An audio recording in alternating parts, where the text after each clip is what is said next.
বলছি যারা sugar patient তারা তো একাদশী ব্রত পালন করে অনেকেই, তো সেই ব্যাপারে একটু কাইন্ডলি বলেন যে একাদশী ব্রত পালন করা কি। আচ্ছা, এবার এটা না একটা very very very important topic একটা বলেছেন উনি। আমাদের যে এই যে আমি বললাম টাইমলেস মেডিসিন, এটা কিন্তু একটা সায়েন্স। এবার এই সায়েন্সটা নর্মাল মানুষকে বোঝাতে চান, বুঝবে না। এবার ভগবান করেছে কি, মুসলিমদের মধ্যে রোজা দিয়েছে এবং আমাদের মধ্যে দিয়েছে একাদশী দিয়েছে।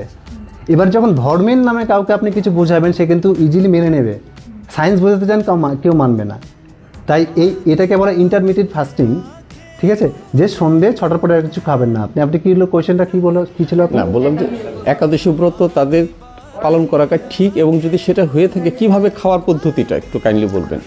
আপনি যদি একাদশী মানে যেটা আমরা বুঝি বা যেমনটা আমরা অ্যাপ্লাই করি, বিভিন্ন রকম ফ্রুটস খেয়ে থেকে যায়, ঠিক আছে। আপনারা যদি মনে করেন কেউ বডির মধ্যে থাকা অ্যাডিশনাল চর্বি, অ্যাডিশনাল ফ্যাট কমাবেন, বডির মধ্যে থাকা টক্সিন কমাবেন, বা ডায়াবেটিসের জন্য যারা একাদশী করতে চাইছেন তারা অবশ্যই করবেন, ওয়েল অ্যান্ড গুড। বাট এখানে শর্ত একটাই, কিছু খাওয়া চলবে না আপনার।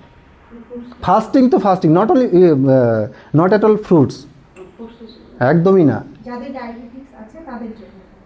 সকলের জন্যই বলছি।